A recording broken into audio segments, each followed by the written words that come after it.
Namaskar. The last 24 hours has seen a major tragedy unfold in the state of Odisha, where two passenger trains and a freight train were involved in a massive accident. Hundreds have perished, countless others are currently struggling for their lives, and a collective conscience of the nation is shook as this tragedy has unfolded right before our very eyes in the last 24 hours. Hello and welcome to Study IQ IAS English. I am Bhuvan Apurvajha. As in this presentation, we will take a look at the latest updates coming out of the state of Odisha. We will also try and understand the history of rail accidents in India. And at the same time, we will also take a look at the reforms that are being introduced, that are in place to make sure that such a tragedy does not happen in the future again. To kick off this particular video, this live video that comes to you from Study IQ IAS English, what we do know so far. First, let's go into the facts of the matter. So this is the map of Odisha, and what we do know right now is that last evening on the 2nd of June, around close to 7:50 p.m., we had two trains first involved in a collision. Thereafter, a third one that was passing got again involved in the subsequent mangle that was formed due to the first collision. All of this happening in the district of Balasore or Baleshwar. Now, this district is towards the northern side of Odisha, bordering Mayurbhanj and the district of Mednipur or Midnapur as it is called in the state of West Bengal. Now, if you look at the map of Baleshwar, this is the place where the accident has happened, the Bahanaga Tehsil. Now, what we do know is that two trains have been involved. One was stationary. The passenger train comes, hits it from behind. A mangle is formed in the middle of the tracks. And thereafter, another passenger train coming from the opposite direction hits the mangled remains of the first accident head on. The local villagers say that it caused a massive sound explosion and there were many lives lost last night as the situation was developing, and as the morning of 3rd June dawned upon this country, we woke up to the news that, well, it was a national tragedy. The state of Odisha, in fact, declared mourning in memory of all of those who lost their lives in this accident. And so, first, it's important for us to go ahead and take a look at the facts of the case. What we do know so far this evening is that close to 288 people have perished in this unfortunate accident. Several others injured, and this major rail accident, well, it involves two passenger trains. The passenger trains being Yashwantpur-Howrah Express and the Shalimar-Chennai Coromandel Express. And a third train, a freight train, a goods train that was parked on the loop line at Bahanag railway station. So first, let's understand what exactly is a loop line. Well, if you look at the Bahar Bazaar station, so you have four lines here. The blue ones are the loop lines. Loop lines are essentially close to 750 meters long in length, the average length of a goods train that has possibly two engines. And this is to ensure that space is provided, way is provided for the oncoming and outgoing movement of trains. So what we do know was that in the loop lines, you had two stationary goods trains that were parked. From the side of Kolkata now, from the side of Howrah, you had the Coromandel Express approach. What was ideally supposed to be going on the main line? Well, what we do know so far is that for some reason, it goes into the loop line. Thereafter, it hits the stationary goods train from the back. Then you have the whole mangle of the debris that has fallen, the accident that has fallen. Well, you have coaches that have now been lodged on the main line. Thereafter comes the train from Chennai, the Shalimar Express. Hits the debris, the whole mangled of remains of the first accident head on, And there you have it, 3 trains in a matter of minutes. Again, prima facie, and the first preliminary reports that we know is that this whole incident played out in 10 minutes. 3 trains, 10 minutes, 288 lives, the official count, and countless others who are now fighting for their lives at this very moment. Indeed, one of the worst tragedies that one can recall in recent memory. Indeed, Gautam Kumar, I completely agree with you. It's a very painful accident. It's something that has shook all of us. In fact, when I was reading about it, it was not very easy to just read about it. I can only fathom what's playing out in the ground, what's happening on the ground. But then, when we understand and look at what has exactly happened, well, it's an unfortunate incident. Was it an act of God? Was it a human error, a signaling error, an act of sabotage? Well, that will only be understood after a thorough inquiry has been conducted, which has been ordered by the Railway Ministry. The appropriate authorities are already on the ground, and you can expect some information, the picture to get clear in the days to come. However, what's undeniable is that it's a massive tragedy. 288 lives lost in the blink of an eye, and you and I will both agree that even one life lost on these trains, buses, aircrafts, even one life lost is far too much. So when we go forward now, so you look at the history of major rail accidents in India. So the first one that one often reads about is the accident that took place in Bihar over the Kosi River. Now again, not much information is available in public domain. Several incidents, several causes are attributed as to why that accident happened. Thereafter, another one in Firozabad in 1995. In 1999, a massive tragedy, again just near New Jalpaiguri, Mainagudi in the state of West Bengal. Awadh Assam Express and Brahmaputra Express collided head-on due to the fault of the assistant station master of Kishanganj railway station. Thereafter, another incident in 2010 in West Bengal, and now we have the recent entry to this unfortunate list, the Balasore incident. What we do know, 288 lives have been lost so far. However, if you take into account the job that Indian Railways does on a daily basis, it's a high-pressure job. It's something that requires immense dedication. It's at times a thankless job. And so look at the facts and figures that I have for you. 12 million passengers are ferried by the Indian Railways on a daily basis. That's more than the collective population of many countries. The Indian Railways operates 14,000 passenger trains, again on a daily basis. More than 9,000 freight trains, again on a daily basis. And it maintains 64,000 kilometers of railway track, and a massive thrust is now being put on making sure that railway modernization happens as far as possible, as soon as possible. So you have several initiatives that are currently underway. Track modernization, you have electrification that is going on throughout the country, passenger services are being improved, new kinds of trains are being coming up. However, what is needed right now is to realize that all of this has clearly not been enough.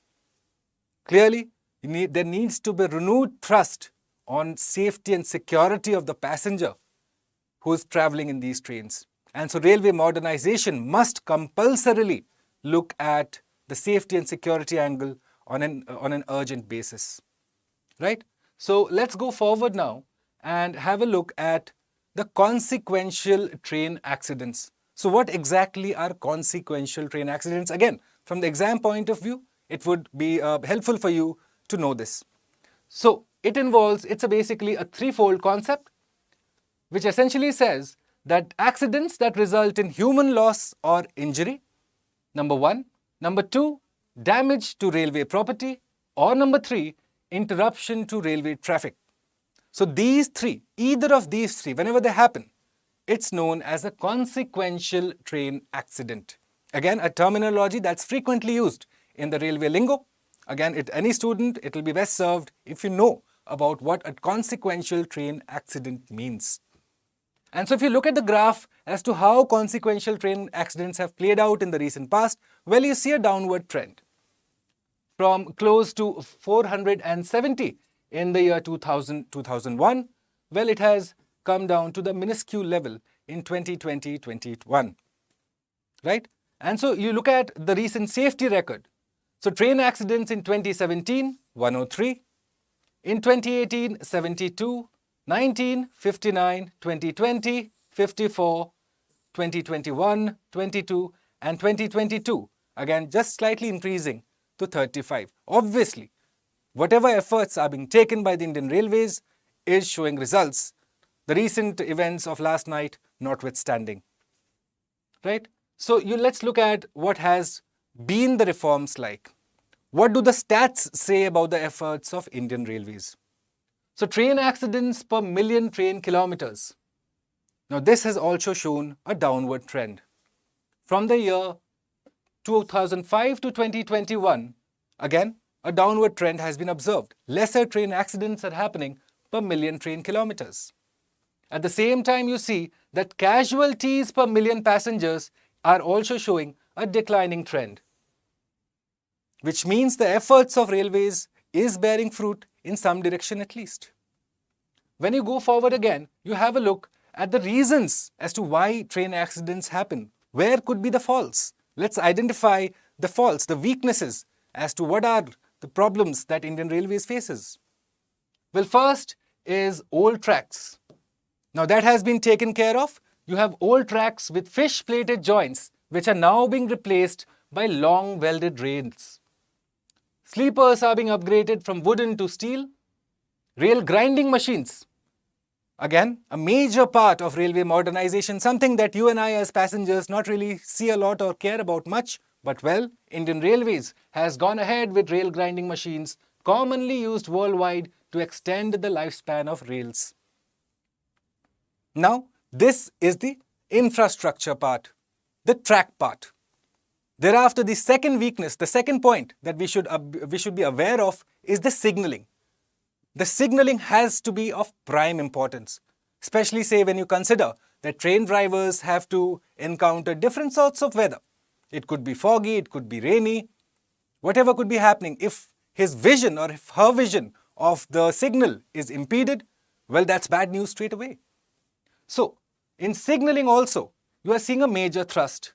Panel interlocking, route relay interlocking, electronic interlocking, all of these coming on a major basis.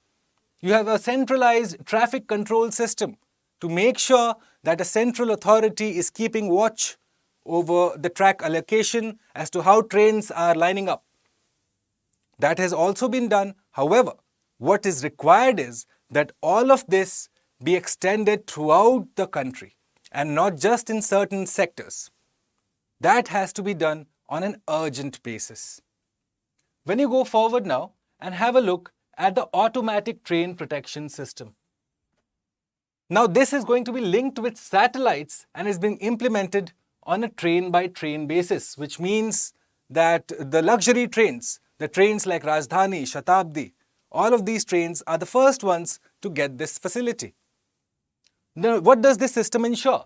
That if the loco pilot misses the signal, if there is a human error involved, well, at least it does not lead to loss of human lives. That is the whole motivation behind this.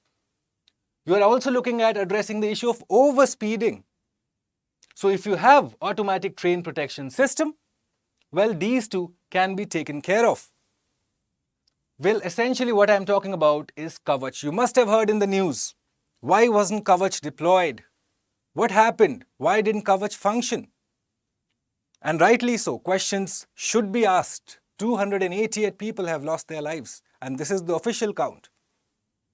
So questions need to be asked as to what happened to Kavach. Well, what we do know is that Kavach is essentially being introduced in select sectors. We will discuss exactly what Kavach is, but then you must have a prima facie understanding that, well, Kavach is an anti-collision device that makes sure that two trains do not collide either head-on or one after the other. However, the lacuna has been that it has only been introduced in certain sectors and that the whole nationwide rollout of Kavach is still pending. In addition, you have the Link Hoffman Bosch coaches. The new ones with this livery, the red and grey livery, which have now been introduced. They are much more stable, much better in terms of passenger safety, which is why if you were to notice the pictures coming out of Odisha, you will see that the LHB coaches have in fact withstood the impact of the collision. Yes, there have been mangles, there have been overturnings and all of that has happened, but compared to say an ICF coach, if ICF coaches were there in that accident last evening, the situation could have been much, much worse because they are not designed to take great impacts. So LHB coaches, what they essentially do is that they're equipped with features such as anti-climbing arrangement. Now what is anti-climbing arrangement? If you have a collision, one coach should not go on top of the other. So LHB coaches are designed in a way that this does not happen. They also have a failure indication system and a suspension is introduced, is a part of LHB coaches. The ICF coaches have essentially been discontinued with only few trains now using them. The Link, Hoffman, Bosch coaches, the LHB coaches, which you will see across the country, the red and grey livery, well, they are much more safer and secure in terms of passenger safety. Let's go forward now and have a look at the railway budget of 2016-17 because again this is very important from the exam point of view. So what happened in 2016-17 was that the Government of India announced Mission Zero Accident. At the same time, a Rashtriya Rail Sanraksha Kosh was set up with a fund of rupees 1 lakh crore, which was essentially going to be used for railway modernization across the country. So, now when we go forward and have a look at a report that has come out right from the railways, coming from the horse's mouth, the Center for Advanced Maintenance Technology based out of Gwalior, in a report says that statistics about derailments are essentially when the train runs off the track. It is no more running on the track, it has essentially gone off track. It has derailed. So statistics about derailments reveal that the most prominent causes are failure of railway staff, the human angle, improperly examining railway equipment, inadequate maintenance of locomotives, rolling stock, and other operational irregularities.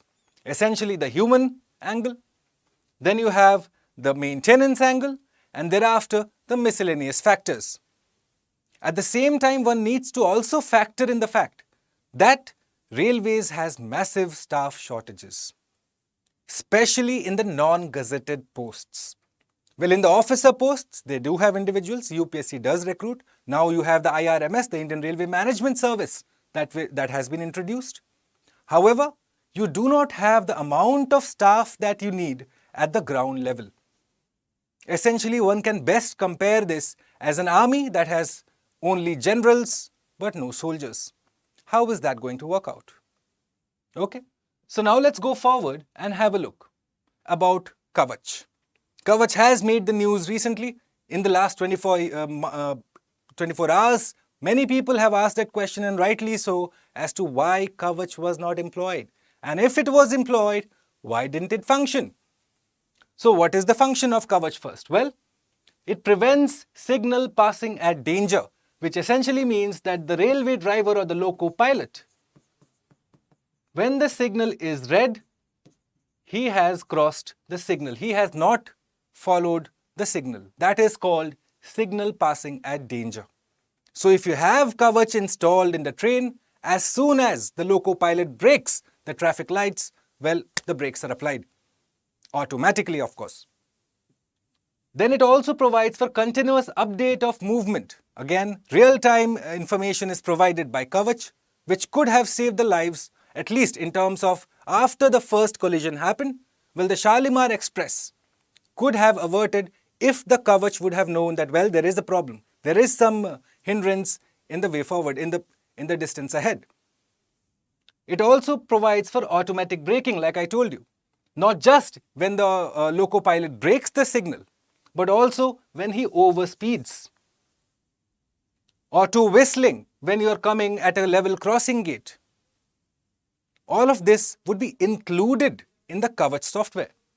You have prevention of collision between two locos with functional Kavach, but the caveat is that distance should be 1 kilometer for it to function properly. Now that we know that yesterday, in the accident that played out and happened, the unfortunate accident in Odisha, what we do know is that all of this happened in a span of 10 minutes. And even if Kavach were to be employed, it would essentially be very difficult because this criteria may not possibly have been met. You also have the SOS messages that is provided by Kavach and live monitoring of train movements, something that could have saved countless lives. Kavach, if were installed in the trains yesterday, at least the second accident could have been avoided. The first one, obviously, if you go back and have a look, it's not clear as to why this particular train coming from Howrah suddenly goes on the loop line. Whether that was a signaling fault, whether that was a human fault, whether that was an act of God, or whether that was sabotage. Well, again, that's something that the inquiry commission, the inquiry report will make it clear for us. However, what we do know is that even with Kavach coming, this distance would be less than 1 kilometer, obviously, because it's just changing tracks. And so the moment it changes tracks, the train that is in the loop line would be at a lesser distance of 1 kilometer. So the first accident possibly could not have been averted. However, the second accident, the train coming from Chennai, Shalimar Express, if it had Kavach here, it would be able to figure out that there is something wrong in this particular area, that there is an obstacle ahead. And so Shalimar Express would possibly be have stopped much earlier than the accident site. So now when we go forward, my dear students, my dear viewers, one thing that I really, on a sad day, this is a poignant image, a moving image. Probably the image that one will take in the future, in the days to come, as the people of Balasore, after coming to know that an accident of this magnitude has happened, even before the news had broken, say, in the national press, well, people had lined up, and throughout the night, the people of Balasore, the people of Odisha, have shown and laid an example for the rest of us to follow. They queued up to donate blood, and they queued up because they knew that it's going to be, it's already a catastrophe. Reports say that local villagers and the people of Balasore were the first responders on the site. And so it's a moving image, a poignant image, and something that gives us the message of hope, that even in tragedy, the best of humanity shows itself. On that poignant note, once again, thank you everyone for joining me for this short live stream, as I take leave of you with a prayer in my heart for all of those who lost their near and dear ones in this unfortunate accident, and for all of those who are currently struggling to save their lives. May they make a speedy recovery. Thanks for watching. Good night.